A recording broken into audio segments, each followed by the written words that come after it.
Notification आप DJ सुमन मलंगिया।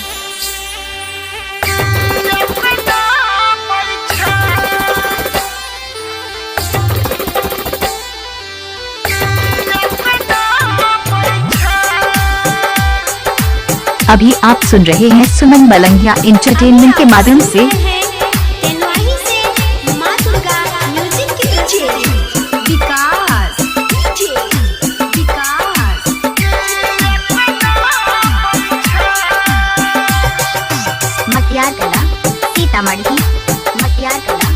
अभी आप सुन रहे हैं सुमन दीवाना के।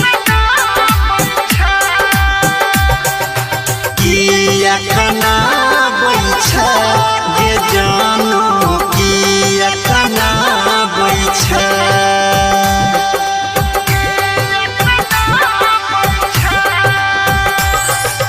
कि अखना बैठे ये जानो कि अखना बैठे अपन बियाह के फोटो भेजी अपन बियाह के फोटो भेजी दिल में ओगिया लगा बैठे गे जानू ओगिया लगा बैठे कि अखना बैठे गे जानू कि अखना बैठे अपन बियाह के फोटो भेजी अपन बियाह के फोटो भेजी दिल में ओगिया लगा बैठे गे जानू ओगिया लगा बैठे कि अखना बैठे गे जानू कि अखना बैठे कि अखना बैठे ये जानू कि अखना बैठे। सुमन मलंगिया डीजे सुमन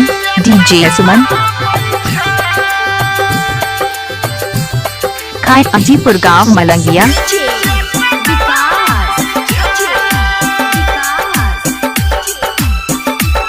मोबाइल नंबर 8882452308 है।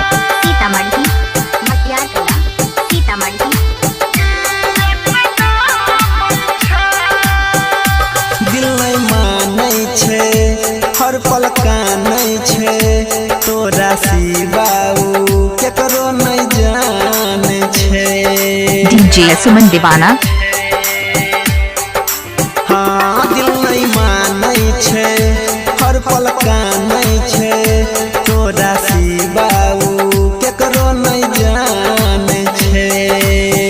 याद दिलाई के काहे तोई हमरा याद दिलाई के काहे तोई हमरा पागल बनाबै छे गे जानू पागल बनाबै छे कि अखना बैठे गे जानू कि अखना बैठे कि अखना बैठे गे जानू कि अखना बैठे।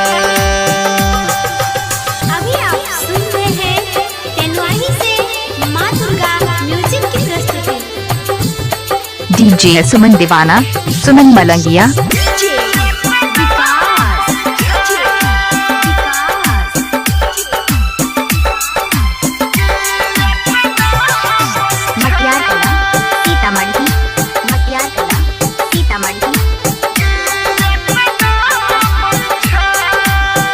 हो गेलो तोर शादी गे हमर बर्बादी गे पिया के प्यार मिललो लुटै छै आजादी गे।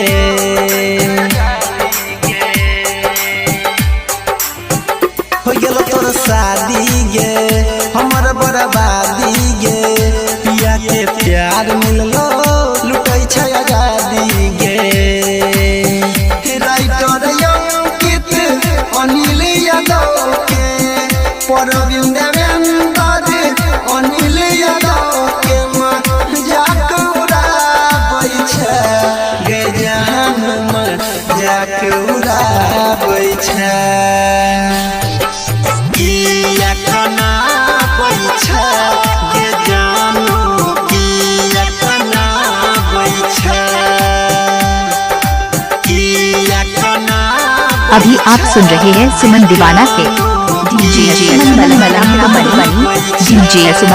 डीजे सुमन मोबाइल नंबर 88824523